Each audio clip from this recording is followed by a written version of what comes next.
Hey everyone, how's it going? Matthew Kadish here, producer of the Salty Nerd podcast. And normally on a Thursday I would be doing a live stream, but today I get to sit down with a very inspirational filmmaker that I'm a big fan of, and I wanted to make it more of a one-on-one thing. So we're doing this pre-recorded, but I'm gonna give you guys like the full interview so that you too can benefit from getting to hear his answers. And with me is martial artist, actor, and filmmaker Len Kabasinski. I'm very excited to have him on the show tonight. He's credited with directing 17 films, according to IMDb, which is just amazing. Len, I don't know if you know this about me. I'm a filmmaker. I went to film school. I made a movie with Jeremy Renner, who went on to do the Avengers movies and stuff like that. But I only made like a short film. I spent 10 years in Hollywood trying to get a feature film made. I didn't achieve that. You have 17 directing titles under your belt. That to me is immensely inspirational. It's something that I have a great deal of respect for. I think a lot of people who've never made a movie don't understand what goes into like the hardships of actually making like a feature film, and you've made 17 of them. So kudos to you, sir. I think you embody the spirit of independent filmmaking, and I'm so happy to have you on with me tonight to talk about it. Well, Matt, first off, thanks for having me. Thanks for thinking of my works and stuff. I very much appreciate it. Is it 17, really? I mean, I don't know. I don't keep track anymore. I don't really watch my works. Once in a while I will, just to check out the quality or something. Like if Swamp Zombies 2 is on Tubi TV or something, I'm going to check it out to just make sure it's in HD and it looks good and yeah, that kind of thing. But yeah, I appreciate the kind words. Yeah, I did a podcast many years ago now, and people were always saying, hey, the jokes around, well, Len's not going to be Kubrick or Len's not going to be, Spielberg or whatever. Well, the joke's on you players because I never wanted to be those guys. I wanted to be Fred Olin Ray. I wanted to be Jim Wynorski. I wanted to make Hard to Die and Hollywood Chainsaw Hookers and stuff like that. That's what I wanted to make, so, and I did this podcast, and I forget, I've done hundreds of them at this point. Where he said, Len, your name is in the pool with these guys now. You know what I mean? People that watch micro budget independent cinema are mentioning you when they talk about Fred Olin Ray movies or Wynorski films and stuff like that. So it was a surreal moment for sure. But thanks for checking out my stuff, man. Yeah, I've watched a number of your movies, and I have it on my bucket list to watch all of them at a certain point. Well, I think a bucket list means you're going to like die, though. You're not dying, are you? Well, hopefully I outlive you so I can watch all your films. But I pitched in on the Kickstarter for Pact of Vengeance because I want to support you as a filmmaker. Thank you so much. But the thing that always strikes me about your movies, and quality, it's relative. Like people like different movies for different reasons. But the thing that really comes across in your movies that I noticed from the stuff I watched is your passion. Like, you can tell that every movie that you make is like a labor of love on your part. And, like the quality of them vary because like in your early stuff, which is primarily what I've seen, like, you were using video cameras and stuff like that. And so, like they look very like micro budget, like you said, but you can tell that like you really broke your back to make these movies and get them out there for people to consume. So I have a great deal of respect for you as a filmmaker because making a movie, a feature movie, any movie is hard. And the amount of movies that you've made, and you're doing stuff with like fight scenes and special effects and makeup effects and multiple actors and nudity and like crazy stuff. It's hard to do. I mean, there's a reason why I only made like a 15-minute calling card piece to try to get a couple $1 million to make a feature film, and that's because it's hard to do like what you do. I can't imagine take us through like a typical development process for you from like you get an idea for a movie, how do you get it to the screen? Yeah, I mean, in the early days, it was a little easier because I would just think of what genre do I want to do? What's my favorite genre? Okay, werewolves. So I'm going to write a werewolf movie. So I did Curse of the Wolf, those kinds of things. I want to do a zombie movie. So obviously that's what we started with because that's what my mentor, independent filmmaker Chris Watson, who directed a film called Zombie Geddon, really took me under his wing. I still talk to him to this day. It's almost like that cool teacher role that you still talk to frequently. I still talk to Chris Watson all the time. He'll say, "Man, Len, I got RoboCop 2 at Dollar Tree for $1 on Blu-ray," and I mean, we just talk about stuff like that. Hardly ever about like filmmaking and stuff. And he's more went into more like writing and stuff like that. Where of course I went more into producing and directing and things like that. So. But typically, I find something that interests me back in those days. But you fast forward many years later, I wrote Angel of Reckoning, which I feel was my career turning point. I think happened when I did a film called Angel of Reckoning. I think our lighting and stuff was better. I really was motivated by my mom was ill while I was writing that movie and stuff, and she passed away before that movie came out. But I remember talking to her and said, "Mom, I'm not going to use any tricks in this one. It'll be sexy, but I'm not going to put nudity in it. It'll be like a violent, like Death Wish style movie, except I'm going to have a strong female hero and stuff like that in the movie." And that became Angel of Reckoning, and it's maybe like 10 minutes too long, in my opinion. But who knows? Maybe that'll come out on a 4K disc in the near future or something like that. But I feel Angel of Reckoning was a real turning point. But in terms of the process, yeah, I generate a story that interests me, that I feel like I can do. Back in the day, if I could rewind and do it over again, I would have done something like Wendigo first, or something very minimal where I had no extras. I wasn't trying to coordinate 85 different people on set on a single day. I mean, that's crazy. You're crazy if you try to do that stuff. And that's me when I'm trying to do Swamp Zombies as a first feature, and there's so many people involved and so much moving parts every single day. And when you don't really know what you're doing, all I knew back then is I knew that I wanted to involve actors, and I had spoken to Lloyd Kaufman from Troma. Of course, Chris Watson did this in his film. I knew that I had to get actors that maybe they weren't actors per se, but they were wanted to get involved in film and they had a name doing something. Jasmine St. Clair was known for adult films.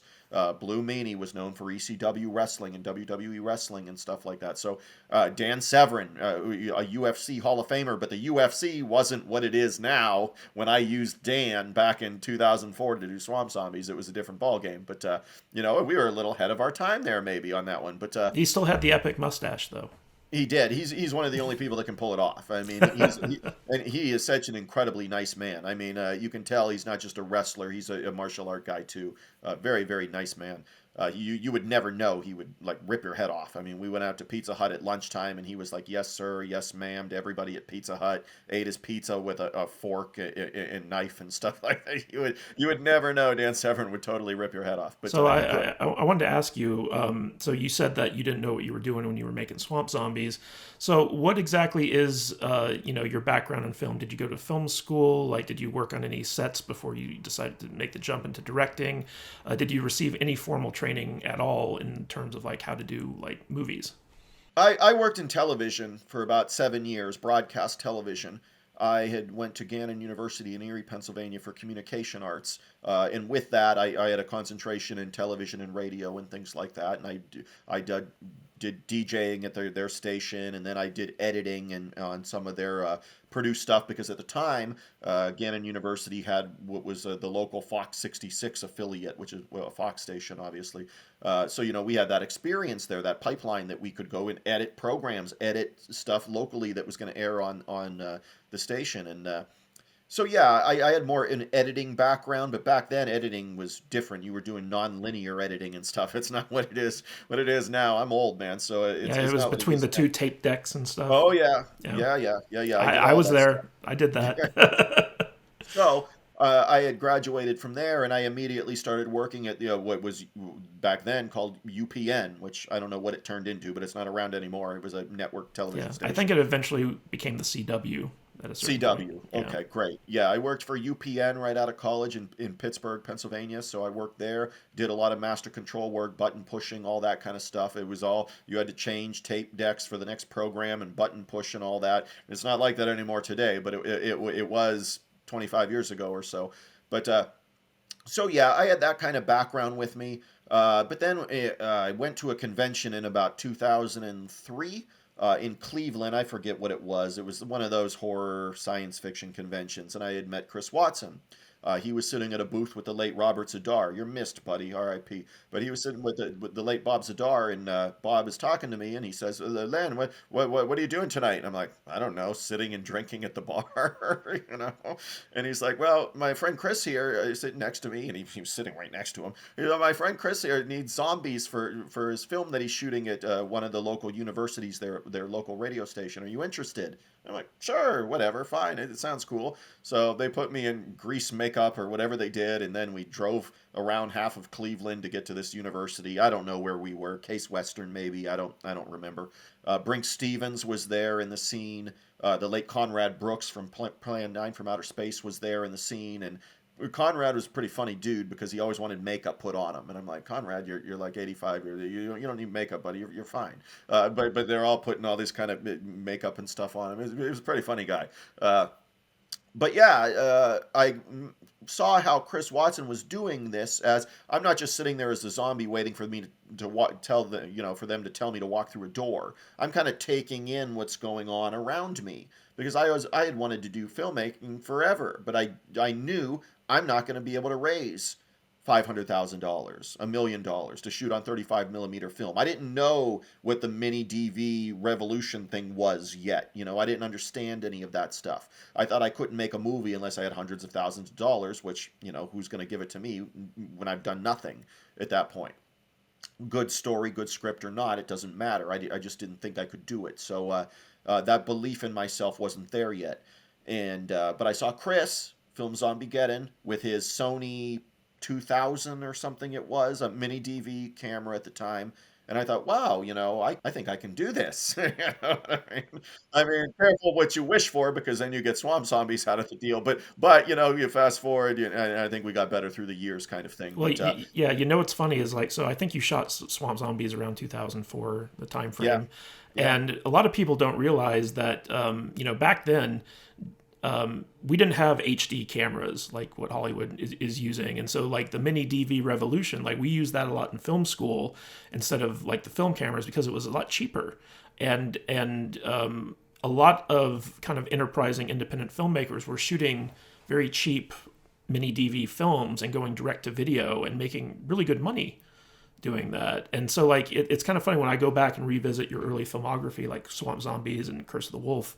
They were shot on mini DV, and it's like I watch those things. I'm like, man, I feel like I'm in film school, watching everyone's movie in class or something like that. But that was just like that was the big thing back then was the mini DV films. well, that actually was my film school was learning on the job, meaning my film school was Swamp Zombies, Curse of the Wolf, Fist of the Vampire, those early films. And you mentioned Curse, and I think the one thing that disappoints me with Curse is just the transfers. Like when I gave it to Brain Damage Films and stuff, and they put it on DVD, it's all crushed looking, and it really doesn't look that bad if I'm watching like the raw footage to it. We had a lighting kit, we had a microphone, you know what I mean? We had those things, and the transfer and stuff I was dissatisfied with. I mean, at that point, I've already signed it away, kind of thing. So I was disappointed there. Well, the epic theme song makes up for it, I think.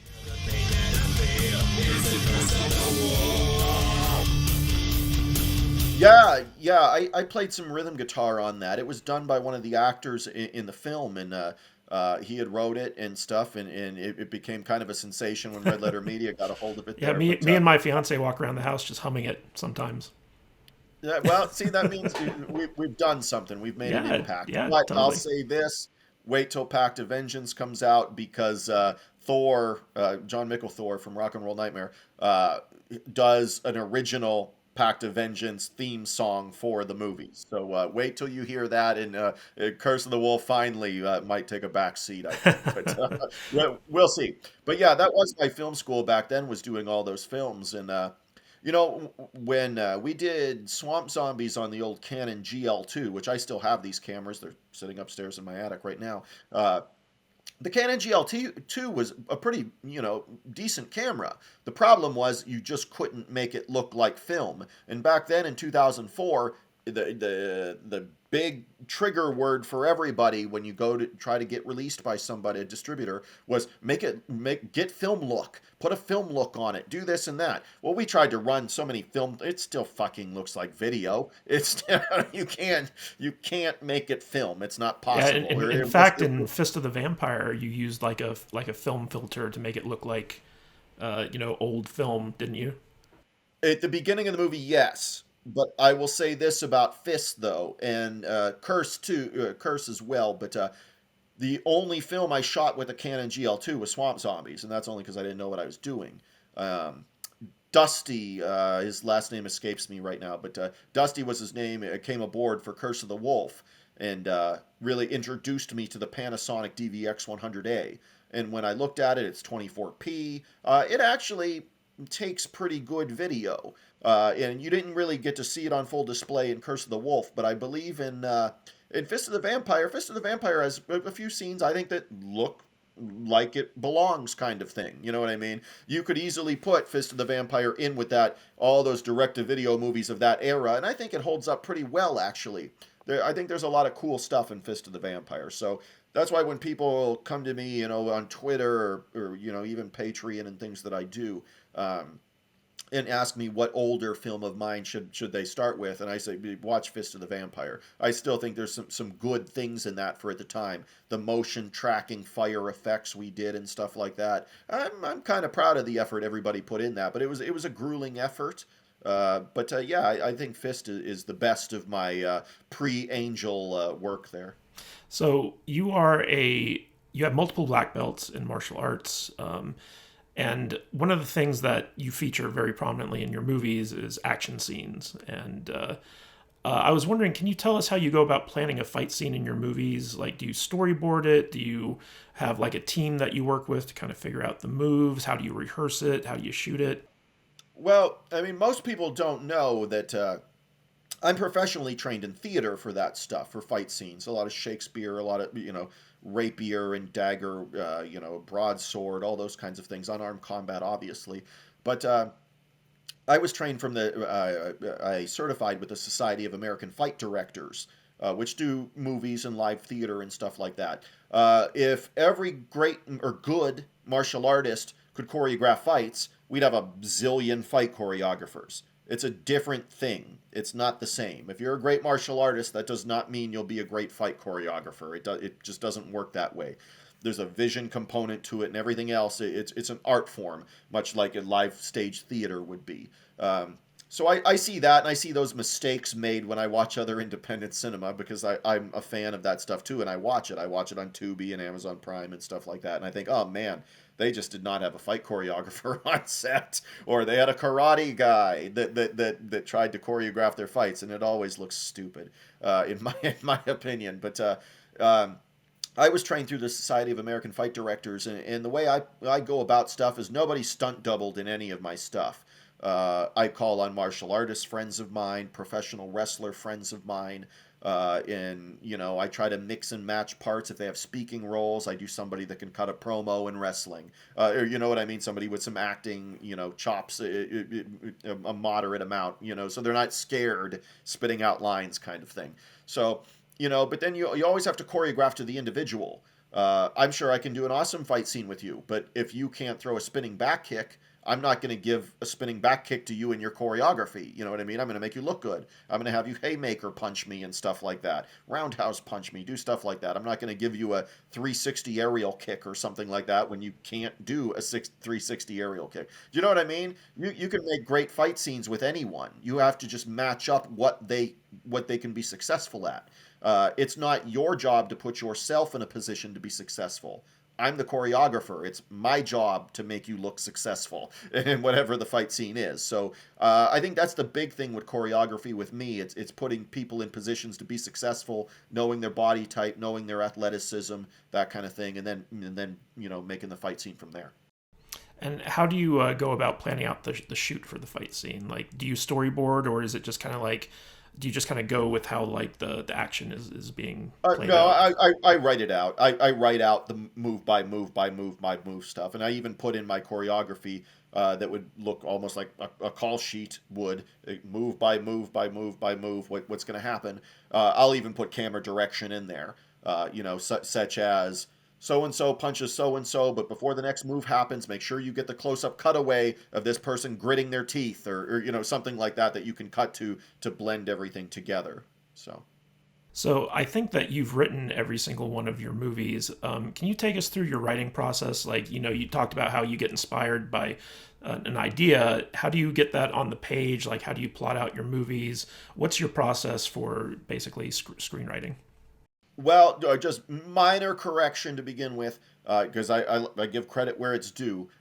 Newt Wallen or Whalen, Newt had written most of Swamp Zombies 2. I came in and wrote a few things like the beginning, the opening, couple minutes, and things like that. I wrote some things here and there in Swamp Zombies 2, but Newt Wallen had written most of Swamp Zombies 2. And Blood Prism, I had written with my wife at the time, Alicia Seguin, who also starred in that movie. She wrote a lot of the dialogue and stuff like that, and then for what happened scene to scene to scene action wise and things, or just moving the film along, I wrote the scene transitions and everything, but she wrote a lot of the dialogue and researched how she wanted this Sicily character to sound and stuff. But other than Blood Prism and Swamp Zombies 2, yeah, I wrote all the films there. So go back to your question again. I'm sorry. What's your writing process? How do you go from your initial idea to getting the entire story on the page, and how close do you stick to your story when you're filming? Yeah, what I do first, and it's been this way for ever since I can remember, is I'll write an outline essentially of plot points. This has to happen. This happens next. This happens next. Nothing super descriptive. Just this happens. This happens. This happens in like a standard looking outline. Then from there, I'll fill in that outline with descriptions of sub outlines or sub points. And then from there, I look at it, I start writing the formal script, scene one, scene two, scene three, and I start filling in my outline with actual like scene numbers and things like that. So I've written that style for a long time. Eileen Herbert, who I'm writing my next film, Demoniac, with. So I'm co-writing this one as well. She's trying to get me to use these professional script writing programs, and I mean, I'll write in fucking Microsoft Word. I don't care, man. I just got to get it on the page. But they're using these professional writing tools and script Yeah, writing final tools. I draft, don't stuff like need that. that, man. Yeah. That's what it is. That's what I'm writing or co-writing Demoniac in is Final Draft. And I thought, man, I just need to be able to do it in Word so I can write at work when I'm bored and shit like that. You know what I mean? But I get it. They're trying to professionalize me, and I don't know how possible that's going to be. But yeah, I write an outline, then I fill in that outline with a little bit more descriptive stuff, and then I start writing the scene number, the actual screenplay for the films. So one of the things about doing independent cinema, and I know like whenever I was making my movies in my backyards with my friends, is you tend to write in stuff that you have access to. So like if you have a house that you can shoot in, you write your script based around the locations in that house.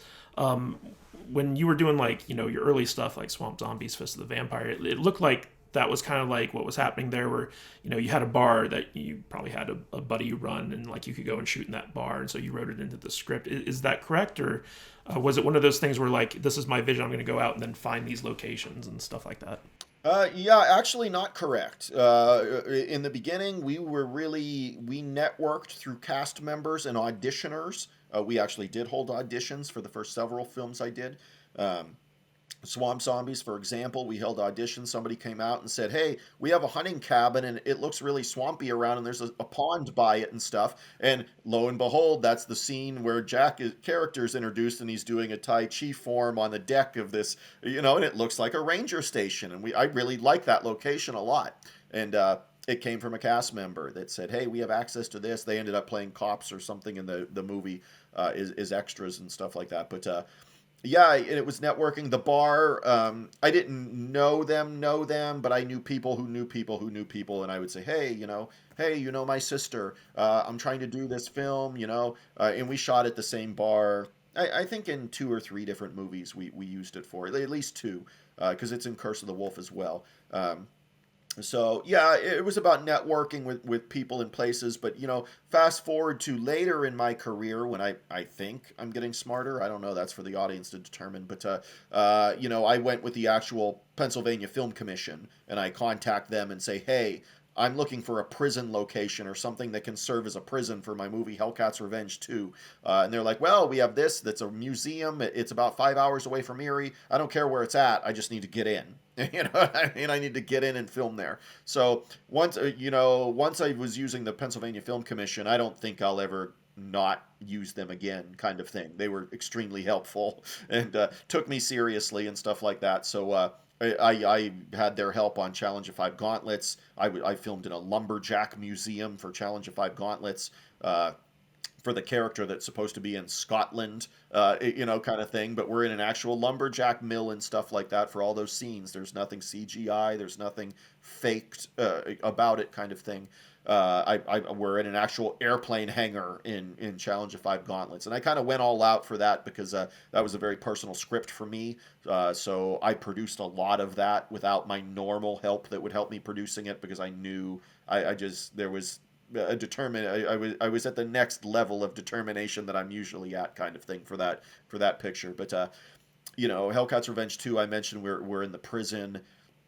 I used him for several things now throughout the years. When something's really, really difficult, I don't mind traveling, to get to a location and stuff like that. As long as the Pennsylvania Film Commission says these guys are really filmmaker friendly, call them, or here's their number. They're expecting you, blah blah blah blah blah. And I'm like, cool, But I generally stick around and try to write to what I can acquire, kind of thing.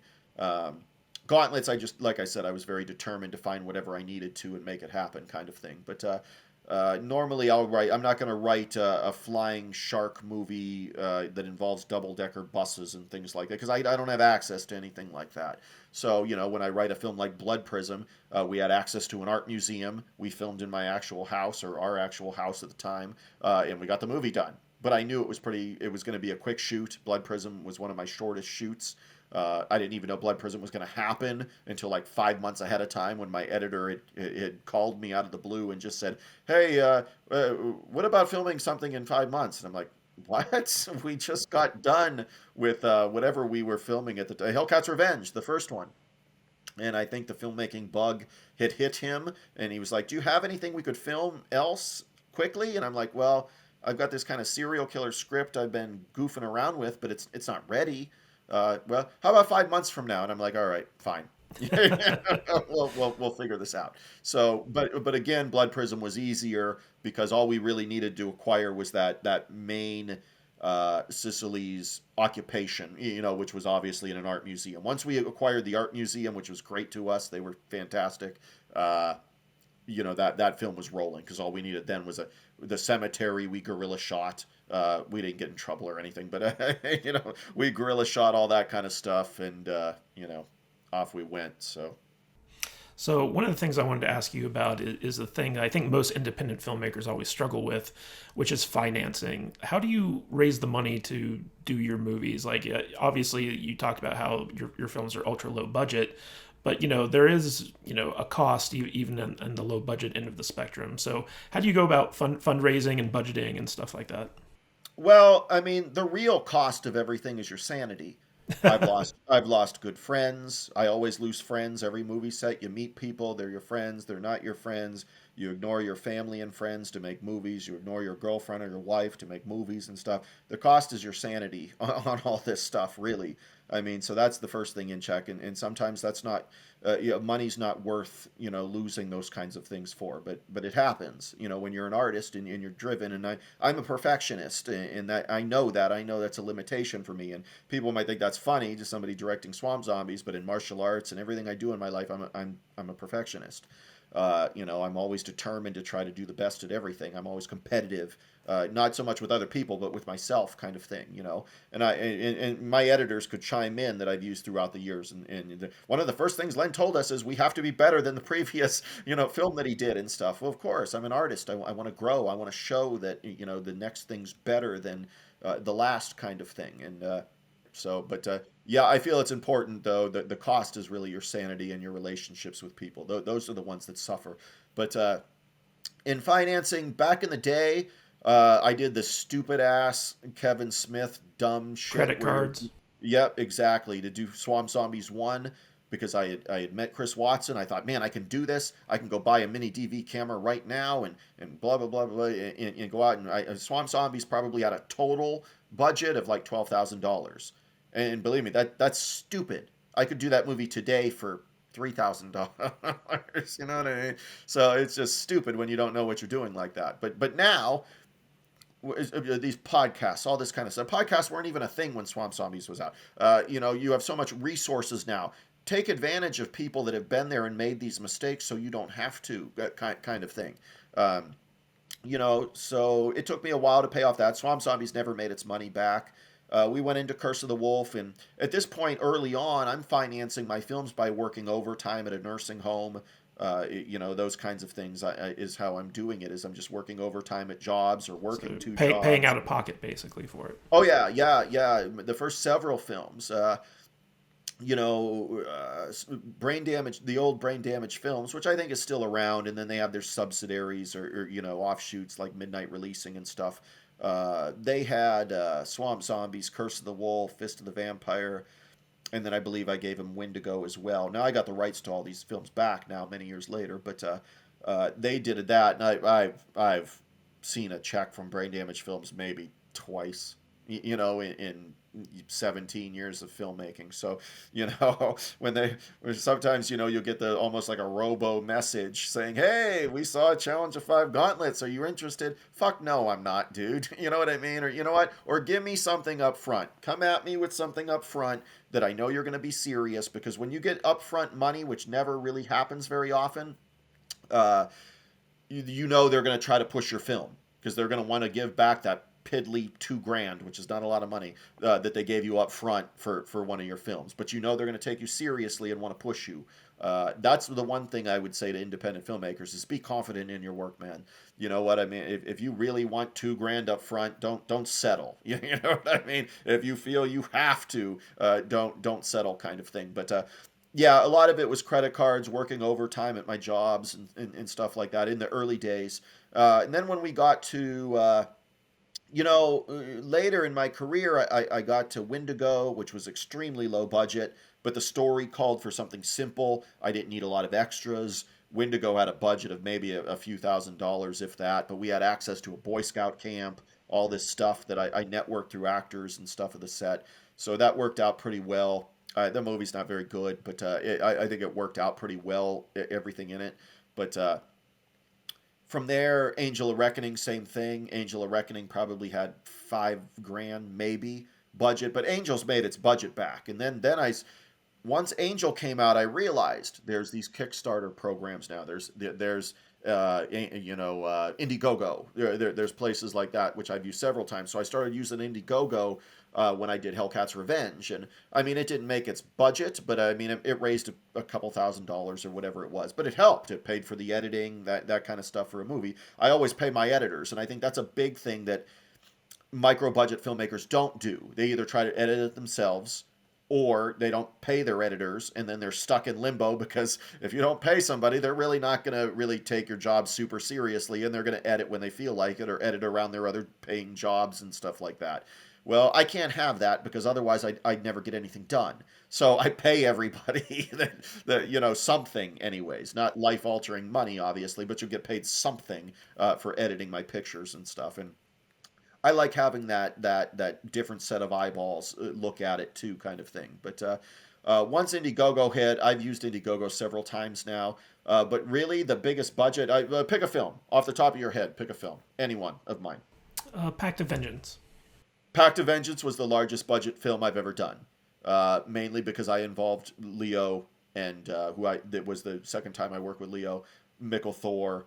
Samurai Cop was attached early, but then we went with some AEW wrestlers, and that was the best thing I ever did because they raised more money than I think anybody did for their involvement. And I'm talking about Priscilla Zuniga Diamante from AEW and Peter Avalon there. But the budget for that was probably over $35,000. Probably was the budget for Pact of Vengeance, which is not a lot of money. But at the same time, I paid everybody that stepped on set, kind of thing. Everybody got something. If you were an extra, you got $60, or you know what I mean. You got something, and everybody showed up. I think only one stripper girl didn't show up the next day or something, but everybody else showed up, Those kind of darn thing. stripper girls, undependable. Yeah, but that's the way it is when you deal with that stuff, and it worked out fine regardless. But yeah, Pact was the biggest budget I had, but you spit out a film like Wendigo, and I'd say my budget was probably $3,500, if What that. about Skull Forest?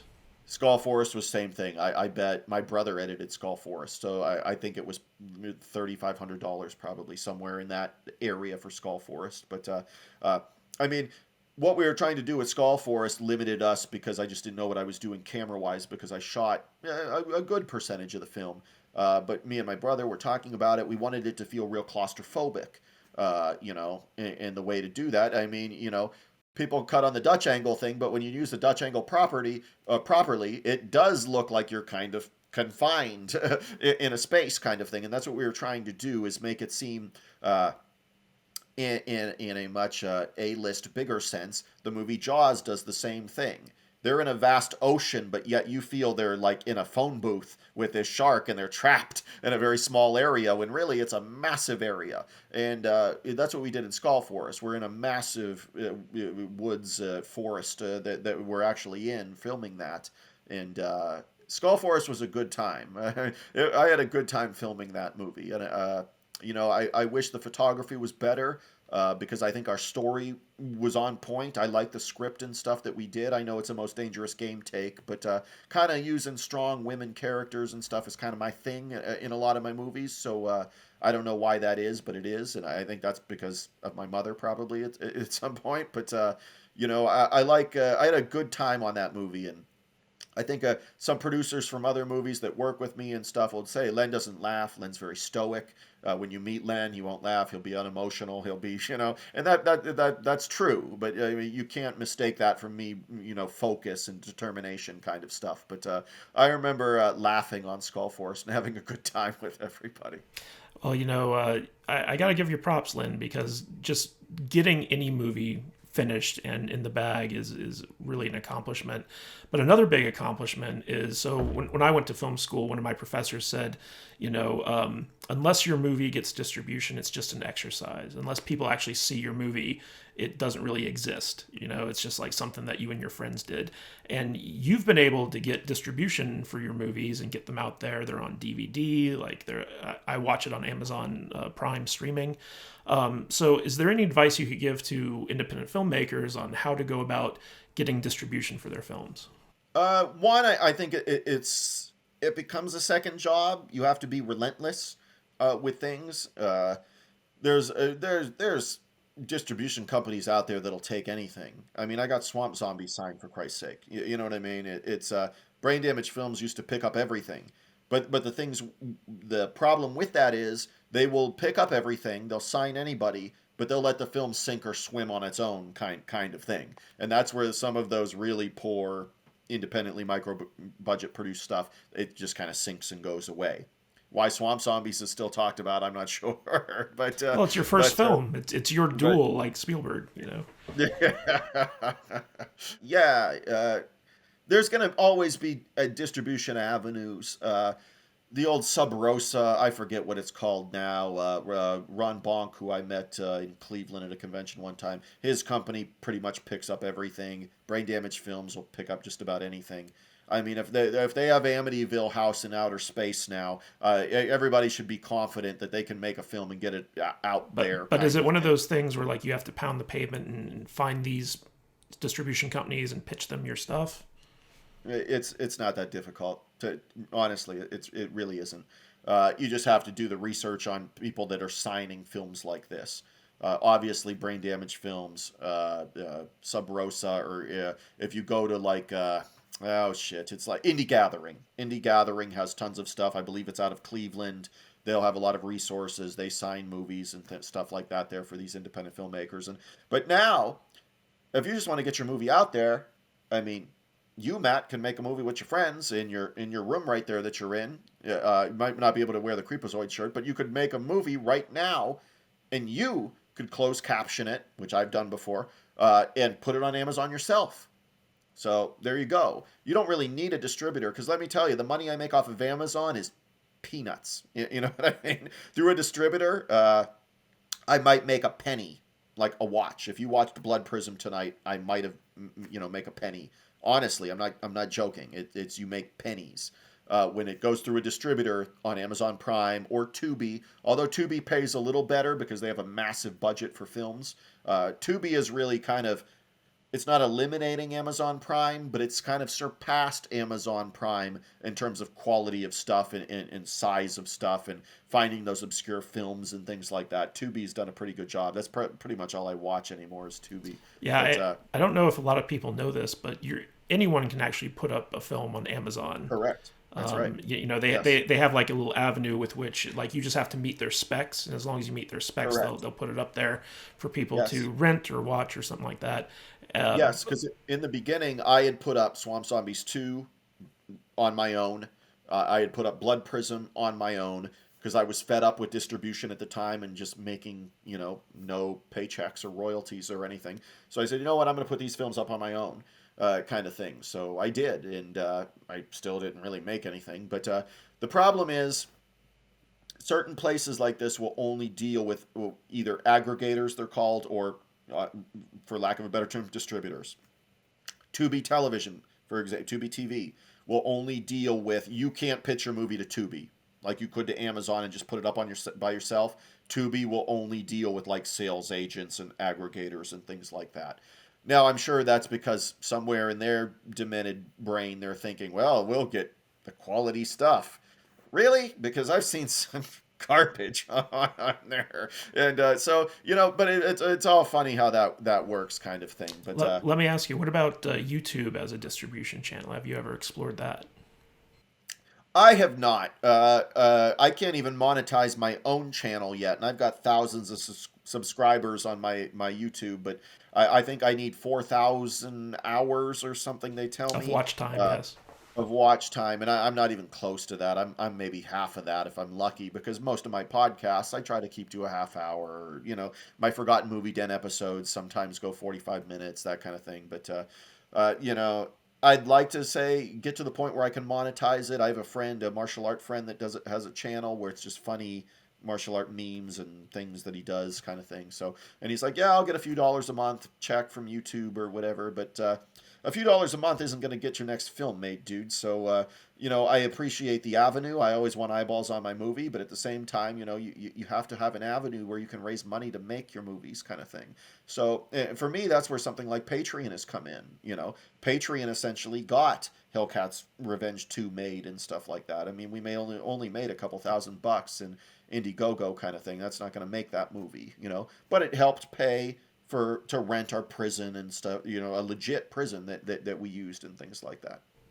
So how do you go about crowdfunding this stuff? Like, how do you convince people to sign up for your Patreon? How do you convince people to, donate? Like, I threw in like $100 for Pact of Vengeance. So like, Well, you should have got a poster, correct? You got the poster. I got 2 posters. In fact, There you go. on the Salty Nerd podcast, you can see the Pact of Right Vengeance on. poster hanging right behind me.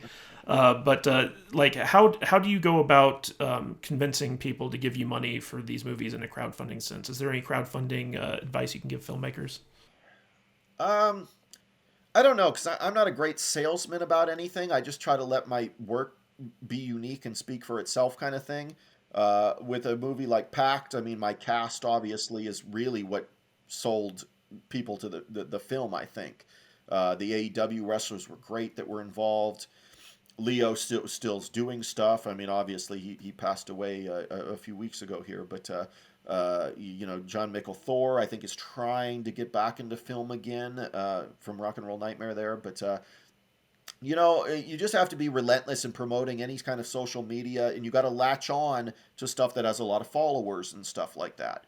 Like, I'm not sure how to gauge the effectiveness of all of that, because, I mean, it's not like Red Letter Media retweeted my campaign to Pact of Vengeance. You know what I mean? People think they're like funneling me money somehow or something. Like, that's not true. They kind of have their own thing that they do, kind of thing. So, Do you ever get jealous because they offered to finance Neil Bream's next movie, but they haven't given you any money? no, not at all. I'm a pretty surfer Zen kind of attitude guy kind of thing. But I really tried to get Neil in Pact of Vengeance, and he's just kind of in his own space kind of thing. But everybody else was super cool. But I would love it if they financed Breen's movie. I think it'd be amazing. I think Breen's awesome. I think Yeah, the world needs. he lives out here in Vegas. We want to like track him Yeah, down and hang out with him or something, buy him a drink. I think he's a realtor or something, Yeah, isn't he? yeah, he's a real estate agent out here. Yeah, that's So you mentioned Red Letter Media, and you kind of came onto like the scene when they highlighted your film Skull Forest in their Best of the right. Worst episode. So how did that lead to you working with them on Space Cop and guest starring on their show eventually? Because they didn't have Uh, kind things to say about your movie. no, they. My friend had actually. I didn't know who they were. I don't watch much episodic anything kind of thing, television, YouTube stuff, whatever. I just don't. I don't have time for it. But I got two kids, that kind of thing. I watch movies when I can, kind of thing. But my friend Mark had said that Len, you've won Best of the Worst, and I didn't know what the fuck that meant. You know what I mean? I don't even know what he's talking about.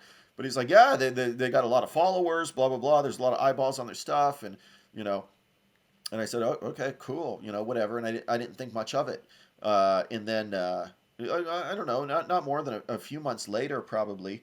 Uh, Mike messages me, emails me, just saying, "Hey, we'd like to bring you out and do this and do that and that." I'm like, "Okay, cool." And maybe they didn't expect that response from me, but I take everything as a learning opportunity and stuff to grow and get better at everything. So I think when you let go of that butthurtedness about stuff, you really, open your mind to really learning something and furthering your works. And it definitely was a good opportunity for me to just have people see, they did like an hour long like interview with me when I got there about my film career and stuff. And it was they didn't treat me any very exploitative or anything like that. I never felt like they were trying to do that kind of thing. I know that's what their fans, would want kind of thing, but they didn't do that. They brought me on Best of the Worst, which I like, and I still watch Best of the Worst to this day. Oh, it's I'm a great. fan of Yeah. I'm a fan of that show because I like a lot of the movies that they've done through the years. So but no, Mike had emailed me and we worked it out, and they brought me up there, and that's it. So I think I get messages from fans all the time, every week, about when am I going back, when am I doing this, I show up when they tell me to, kind of thing, or when they want me to. I had messaged Mike, I don't know, a month ago or so, saying, Pact of Vengeance is coming out. What are you guys thinking? Do you want me to come up there? Do you want to do like a Pact of Vengeance release special or something like that? That's up to you. But I don't know if they want to do that or not, because I never know what they're thinking business acumen wise. Maybe they see it as competition. They don't want people to go to my Patreon to watch it because they want people on their Patreon to watch. I understand that whole thing, but I'm not like that. Yeah, you know what I mean. So I get it. They do what they do very well and are successful at it. But so I'm not sure what they're thinking. I could be back soon, or I could not be back soon. But I mean, So either way, when they initially called you out, was it to be on the Best of the Worst, and yes. then that led Yeah. to you working on Space Cop? Yes, I went back to do Space Cop. I think I forget what year that was that I did Space Cop. I've been out there a couple times now, and I forget what year it was. Maybe that was the year I did Space Cop. I don't remember, because they had filmed Space Cop and then they went back and filmed Space Cop again. there was some stuff going on there, because there's a really shitty trailer from it from like years back where you can tell that they went back and did some things to it, and then it actually had a fairly slick looking trailer to it a couple years later. So. Yeah, Space Cop was a good time. I had stunt doubled Rich Evans, who I'm about a foot taller than. So But didn't I didn't mean, you also do some of the fight choreography? I did, but I did it like almost slapsticky, meant to be silly. You know what I mean? So I think Jay might have been a little worried that I was really gonna kick him hard or something like that. Here we're ripping on your films, and here we got to trust Len not to sidekick us, because I got a little bit of experience throwing sidekicks and stuff. So I think they might have been afraid I was gonna really bust somebody. What's up? I'm Len Kabasinski. Oh my God! Ow, my face! Ow! Ow! Ow! My face! That hurts so much! But I'm I'm not like that. So. So what was it like being on Best of the Worst, like sitting in that room watching these I had a lot bad of fun. movies? I had a Are lot they of cool fun. guys to hang out with? Yeah, absolutely. Yeah, absolutely. I mean, Rich is kind of a teetotaler and stuff like that. So I mean, he doesn't really drink or get crazy and stuff like that. He's pretty low key. I wouldn't say quiet, but I mean, kind of. But I think they're all cool. I thought they were all really awesome. Uh, Jack's really cool. Did you You really get know, mad about Rich's quip about your hair in that one scene? oh, I don't even remember what he said. We tore his movie Skull Forest like a fucking new one, and ripped on him for like a solid hour, and yet talking about his hair is what did it. I mean, I he has just an extremely poor history with my right hands. My face! That hurts so much! So he should be careful what he says there because I've hockey punched Rich about 30 times in 10 seconds. So Oh, wow. he's got to watch it. So, not everyone out there is a fan of your type of movies, and Sure. people, internet people rating, your films on Amazon, stuff like that. A lot of them don't have very kind things to say, especially about your earlier films. How do you kind of like? Can you give any advice on how to handle criticism and being criticized online and stuff like that? Sure. What I would say is fuck the people that do stuff like that and be yourself always, because I have people that were around that ordered my films from me in the Swamp Zombies days that are still with me today. Or I have Patreons from when I started and made $40 a month 5 years ago to today. Kind of thing. You really got to just say fuck the people that are, they're not there for you kind of thing, but the people that are there for you love you for you. And they're always going to be there because they want to see your work. And I learned long ago when I had to stop using some of my friends that were either professional wrestlers or, things like that, because I just didn't have the budget going into stuff like Wendigo. I was funding them myself at this point. So, and somebody pulled me aside back then and said, Len, these people are out here for you. They're watching these films for you, not for so and so or so and so or so. And then it really hit me that is that true? Because it's hard for me to believe that. But apparently it was true, and here I am. Many movies later. But yeah, my real advice is I always tell people don't read the reviews, but people always do. I think it's just a human nature thing. Everybody wants to be liked at everything they do. Kind of thing. And I want people to have fun with my movies. I realize what they are. But what I don't like is non-constructive criticism that will not help me make a better movie next time around, kind of thing. Like somebody would comment on Challenge of Five Gauntlets. Well, is this one in focus or whatever? And I'm like, well, what film are you specifically referring to? Because then I could say, are you saying something's out of focus? Tell me what scene it is, because I don't think anything's out of focus in that movie. Are you just trying to be that funny guy trying to make a comment kind of thing? But if so, really lay it on me then. Tell me what scene was out of focus and stuff. And obviously I never get a response on anything like that. But but that helps me though make a better movie. If you say, well, then the photography and there's too many Dutch angles. Okay, cool. That helps me out. That will be in my memory banks for the next project or, down the road and stuff. And I'll think of, okay, how can I handle this photography or this situation or this close quarters situation better when I film it? And all that stuff helps me out. If I get this is the worst movie I've ever seen, my first response is really, because I've seen some really bad micro budget and really bad stuff. So that does not look like it's giving the effort that we give. And if it's one thing I can tell the fans is like my movies, not like my movies, budget for what they are, whatever. Everybody's given maximum effort on set normally every time I go out there. So I have nothing to complain about. So let me ask you a little bit about Pact of Vengeance, because this is your latest movie. I was part of the Indiegogo that did it. The poster looks amazing. It looks like a really fun film. That's Gordon Davies. Thank you, Gordon. Yeah. So basically, I'd like to know, how did this project, Pact of Vengeance, come about, and what was it like working with Leo Fong and John Micklethor? Like, how were you able to bring them onto the movie? Well, I mean, Leo, I kept in touch with through the years. I've known him for a few years now, but since Challenge of Five Gauntlets filmed, a few years ago, I've talk to him consistently. We'll just talk about martial arts, or he would Facebook Messenger me about martial arts stuff and stuff, and we would just talk. It wasn't always even about movies. He would just message me and we'd chat about something. Or, Len, what do you think about this site for this karate site or this or that? And cool, So it was cool because I feel like he respected me as a martial artist, and I was a martial artist way before I was a filmmaker kind of thing. So Leo, I kind of had an in with, so I knew Leo wanted to do it. When I told Leo about the script and what I had in mind, being an 80s style, beat up the neighborhood, Death Wish 3 kind of film, I knew Leo would be interested. And of course he was. And, so Leo, that was the easiest person to get involved, really, for me. So John Micklethor, he was on board in the beginning, too. He read the script and liked it. Even the original draft script that had Samurai Cop, Matt Hannon involved in it and stuff. But then the pandemic then hit, so then the movie stopped. After the pandemic, and then the presidential election and stuff, Samurai Cop, Matt said, he wasn't really doing anything anymore. He wasn't interested in acting or doing anything except for Samurai Cop 3. But that's why I never wait around on anybody to do anything. Otherwise, I don't do movies anymore.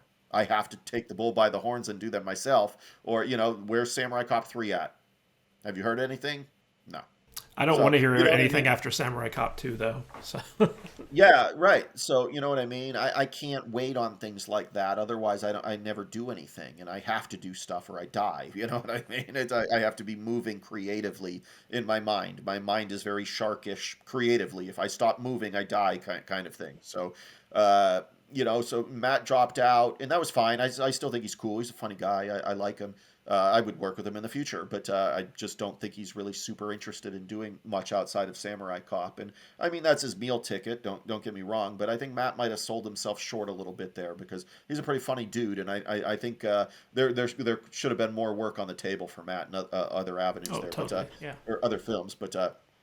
Then once Matt dropped out, I went back to my Swamp Zombie days, and I thought, who can I involve that's going to have a fan base that I think can probably act at least passably to get stuff done. And so I thought of AEW wrestling was an up and coming thing. It wasn't super popular, but it was gaining a lot in popularity. And I thought, okay, who can I get a wrestler that would be interested? I know I can't go after their top talent because they're going to make too much money. They're not going to be interested kind of thing.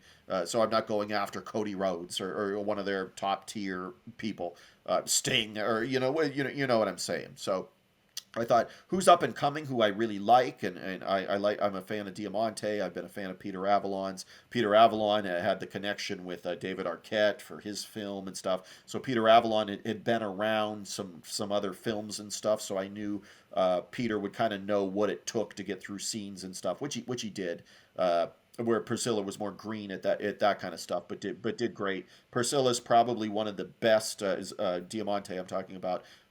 Diamante is one of the best at taking fight choreography instruction and then replicating it perfectly back when we roll camera.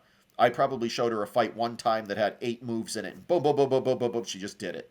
I mean, it's amazing. She's an amazing talent. So I have nothing but glowing things to say about those guys. But real quick, speaking about amazing talent, one of the interesting things about watching your movies is that you actually act in your movies as well as like direct them, and these aren't small parts. Like you play like pretty significant roles in your own films. What type of challenges do you face in both acting and directing the movie? Like, does it ever become like too overwhelming for you to be in a film while directing it? Because I could never be in front of the camera while also like in charge of the production. It was just like too hard for me. I would say yes and no. I think the only things I would kind of gripe to my producer about or anything like that would be like, I can't see what's going on. I want to be behind the camera seeing this shot or whatever. Don't make me look fat or whatever, or whatever in a shot or something. You know what I mean? It's not having that control of, seeing what could potentially be out there on the screen for everybody. So that's the only thing I struggle with there. And I work with great people, don't get me wrong. Steven Steinbacher, that was the photographer for Pact of Vengeance, was great. Had a good vision for things. Chris Young had done stuff for me, who's doing his own films and stuff. All these guys, stuff like that. So yeah, I think it's just that control issue where I like seeing, even when I'm not the director of photography, I'm watching monitor, I'm watching something, I'm seeing how stuff is shot and unfolding. And so it's letting go of that element that's tough for me. But I got away from being in front of the camera as much when I did Angel of Reckoning. I have a brief fight scene with my wife at the time, Jessica, but that's the only scene I'm in. And then I'm not in anything else because I wanted to stay behind the camera and really concentrate on some, fleshing out characters, seeing everything really a different way, kind of thing.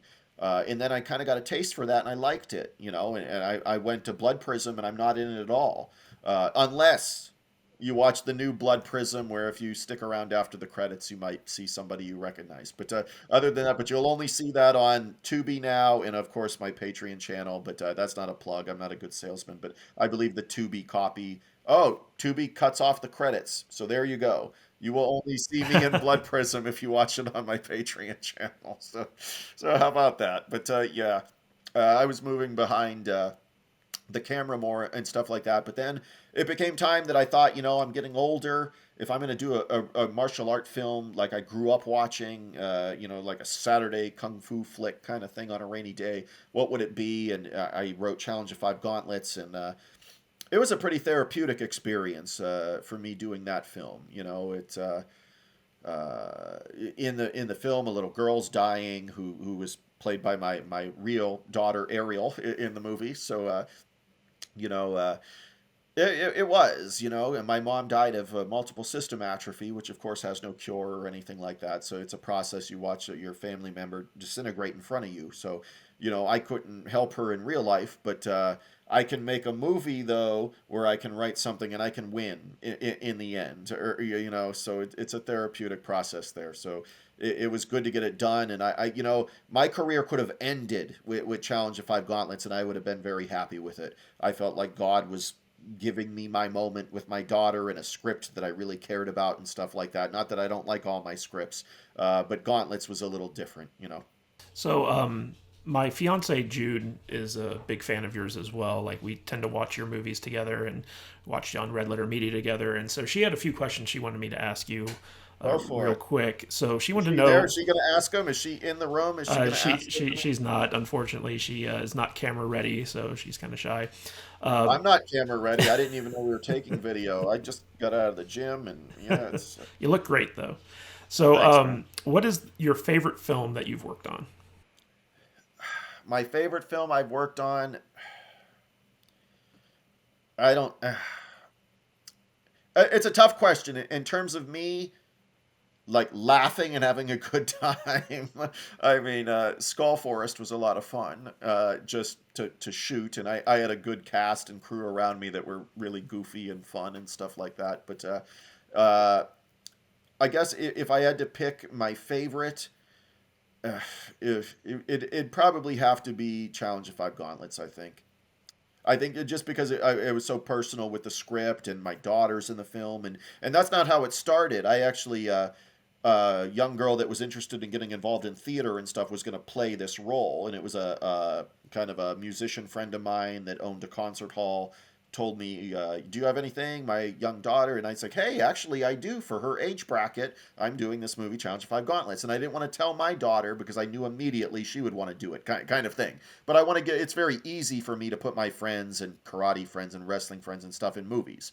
But I want to give people opportunity that might not have that opportunity. So, but this young girl came out. I think she tried to film one scene and just was not having it. And it was early in the morning and just wasn't having it. And I thought, okay, sorry, Bobby, but we'll call it a day at this. And I immediately went and got my daughter, and then she did the rest of the movie. So,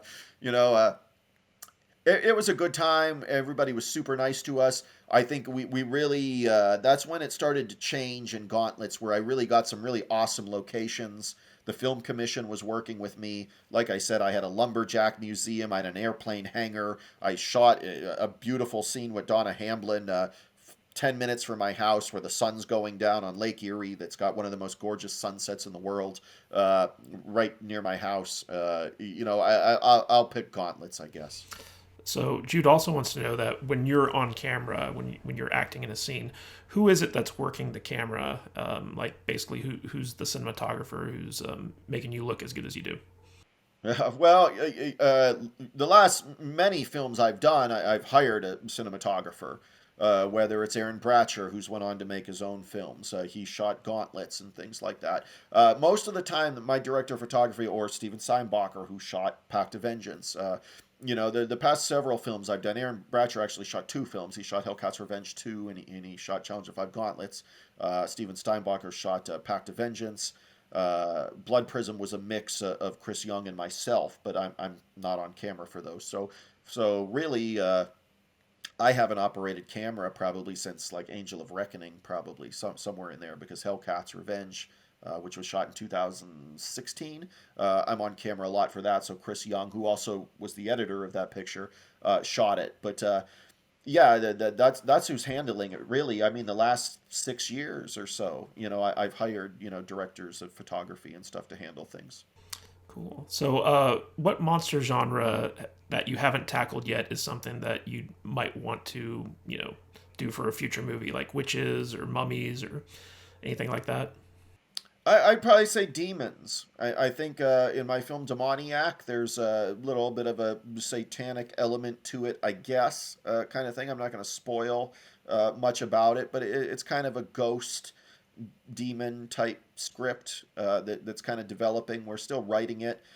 Writing it's been slow lately because I think we're like 10 scenes in, but it's been hard because now I've had to donate time to the post on Pact and stuff like that, where my editor will send me scenes and then I've got to watch them and approve them, or say no, this shot doesn't work, you have to take this out or change this around, kind of thing. But yeah, I'll say ghost stuff, ghosts, demons, that kind of thing. Cool. So, one of Jude's favorite movies of yours is Curse of the Wolf, and Yeah. she wants to get a little clarification on what are the rules of death in your werewolf universe, because it seemed like people were just like sometimes they'd be dead, other times they'd come back to life. Can you give us a little bit more clarification on like how to kill a werewolf and when do they come back? Yeah, I mean the werewolf stuff. I like some of the classic elements, meaning, but in mine, I kind of draw from other movies I liked there. Like my favorite werewolf movie of all time is a movie called Bad Moon with Michael Pare and Merrill Hemingway. And really, a full moon doesn't make the werewolf. Any moon will bring a werewolf, and I kind of like that idea. So I think even something like that is said in Curse of the Wolf. Again, I haven't watched Curse of the Wolf in a long time, many years now. But yeah, I don't even remember the movie. I just like back then. I just wanted to beat the crap out of everybody, and I wanted to just have werewolves beat the crap out of people, which I didn't see in a lot of movies really. I mean, Underworld was just kind of getting going, kind of thing, to make an action werewolf movie, kind of thing. So yeah, I mean, I would stick to the classic like Silver Bullet kind of stuff. You know, I'd rather him kick and punch people until they just are incapacitated, but they'd still be a werewolf. So. So, what would you say is the greatest challenge you've had to face in your filmmaking career, and what has given you the biggest, I guess, boost or help in your filmmaking career? The biggest challenge is always raising funds for it, probably. I can't tell you how many times I get an email or a message or a comment on Twitter or Facebook or, whatever, saying, well, if Len just had a $2 million budget and said, "Well, shit, I'd make 18 movies with a $2 million budget," you know what I'm saying? But, the financing is always tough because I'm not a salesman. Uh, but I mean, Pact, like I said, had the biggest budget I worked with at like 35,000 or so. But and it did help because except for one stripper, everybody showed up. Everybody that did a nude scene showed up. Everybody that was an extra that was like a punk rocker or gang member in the movie, they all showed up. When you pay people something, they generally show up. And lesson learned there, because in the past in Swamp Zombie, somebody would not be there, or somebody were missing this person or that person, or that kind of thing. So the challenge is financing, but really the financing helps when you can pay everybody, even your extras. because it'll make your movie that much better, because then there's that dependability that you'll know. I know when Red Letter Media made Space Cop, they were telling me they did a scene in a strip club and were offering free beer and strippers, and nobody came out. So, here's this this troupe with a big faction, a big fan base and everything, and nobody came out for it. So, you know what I mean? So that's always challenging. I think the avenue that's helped the most for me is, like I said, an Indiegogo. But really, the biggest thing for me is the Patreon campaign, because it's trying to give you some kind of steady income to try to build your films, on a monthly basis, kind of thing. So Patreon and Indiegogo have been the big things for me. And I mean, I don't have by any means some crazy, and I don't even want some crazy Patreon. I mean, I don't, who doesn't want to make 30,000 a month or whatever? But I mean, that's not what I'm trying to do with it. I mean, if I have 300 and I think 40 Patreons on now, but I mean, really, my goal is only like 500. Really, that's all I want to try to make. Like, my monthly goal would be like $1,500 or something like that. Nothing crazy, but something where, if I'm in a pinch and I need a new camera, in 2 months I have a new camera. Or, you know what I mean? That kind of stuff. It goes a long ways. A lot of times, for me, Patreon is really paying like equipment and extras and things like that. It's not paying Peter Avalon's salary or John Micklethor's salary or Leo's or whatever. It's really helping me, pay for like new equipment and things like that.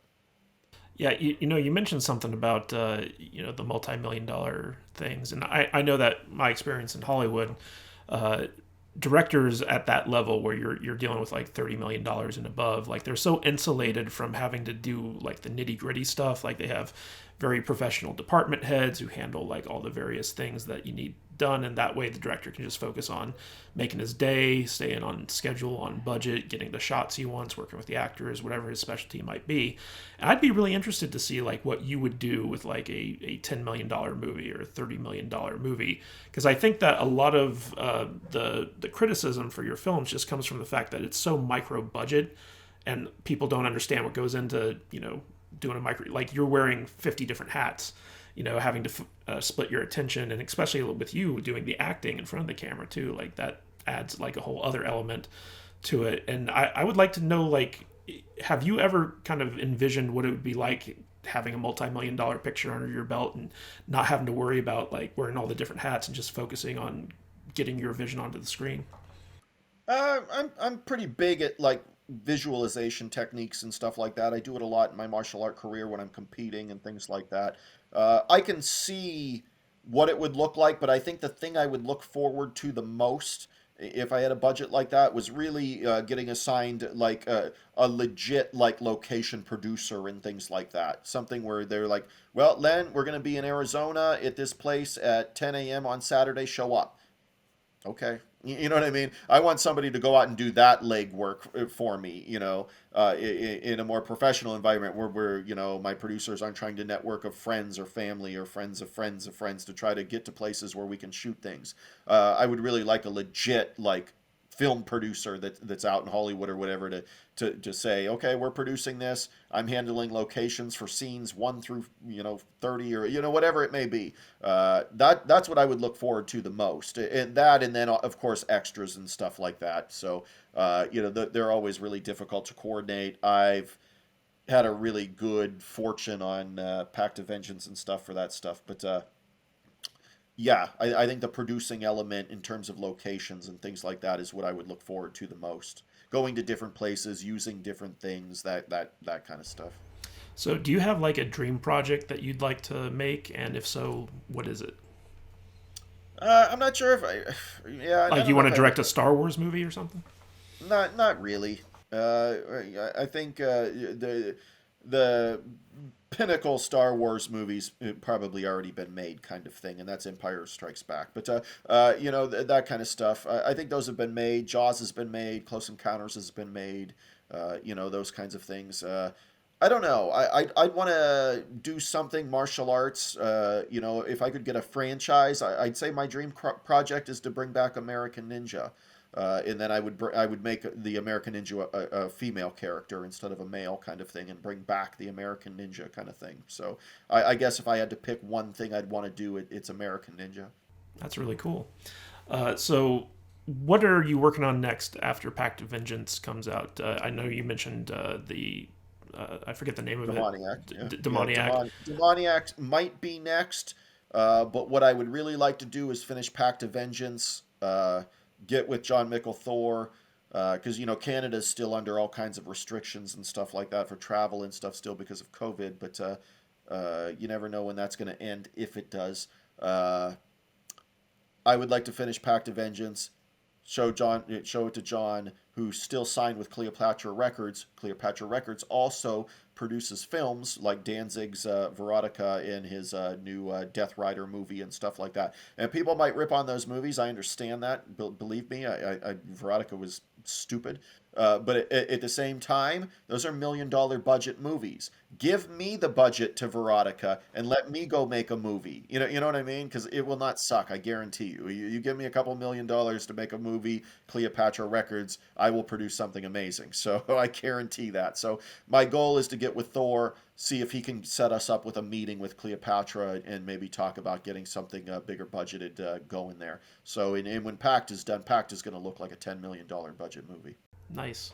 So you kind of mentioned the Cleopatra Records. I was wondering, can you give us some insight on how you go about picking the music, the soundtrack for your movies? Because I know you talked about, like, with the Curse of the Wolf, you actually played guitar on that soundtrack. Yeah, in the early days, it was, I had friends in the music scene that had bands and stuff, and as long as the stuff was like, even in the Curse of the Wolf days, I know what shitty produced music sounds like. I knew what decent produced music sounded like, kind of thing. So we had a lot of good music in that movie, by the way. But you fast forward and, bands can be dramatic and things like that. And then I just got to the point where it's like, man, I just don't want to deal with any of this. I'm too busy to deal with people that think they're Metallica or whatever, and they're playing Joe's Bar down the street in front of 8 people or whatever. I don't have time for that stuff. You know what I mean? I don't function well in like chaotic drama type stuff. I just don't. So I got out of using the band music kind of stuff for the most part because going into stuff like Angel, then you got all this royalty-free stuff coming out, all this, free domain, royalty-free, whatever you want to call it, music is out there. And I thought, wow, this is really well-produced music. And you could just, you could buy, on Angel, we bought like 3 discs full of like action scores, that once you bought the disc, that was your license to use any of the songs on there and stuff. So it worked out really well. And once I saw that, I was like, wow, this is relatively dramatic free. This is easy and it's well produced. This is professional. So, I really used stuff like that ever since. But then going into Pact, John Mickle Thor, he, like I mentioned, wrote a Pact of Vengeance theme song, which you will hear. It's actually in the trailer for Pact of Vengeance that you can see on YouTube now, or the teaser trailer, if you will.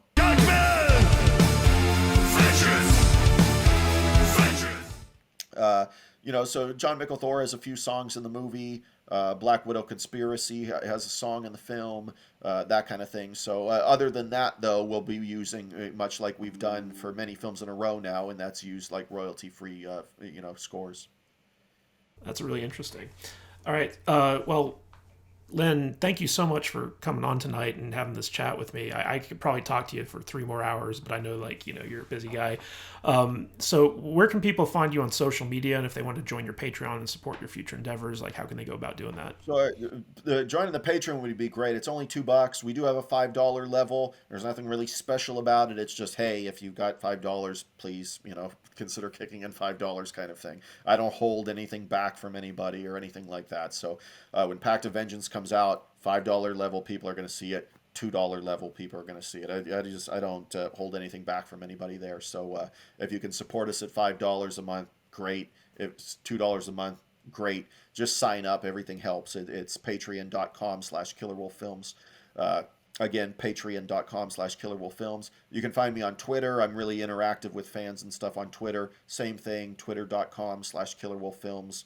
Facebook, I forget what it is, but I can't have any more friends apparently on Facebook because I'm at like a limit, and I put friends in quotations because I out of my 5,000 friends, I probably know maybe 20 of them. But it's just pictures of my kids usually, anyways. Nobody's gonna want to see that. They want to see movie stuff, which is Twitter and Patreon and stuff like that. So my YouTube channel, just punch in my name, you'll pull it up. I forget what the actual channel is, but all my stuff is on there. Hundreds of hours of stuff to watch, forgotten movie den episodes, all the kind of stuff I do for my Patreon, I put on there for fans as well. But the Patreon is really the best place to support my works at. That's fantastic. All right. Thank you so much, Len. And as always, guys, check out his social media, check out his Patreon, support this independent filmmaker. It's well worth it. I can't wait to see Pact of Vengeance. And but until that comes out, everyone, thank you so much for tuning in, and stay salty, my friends.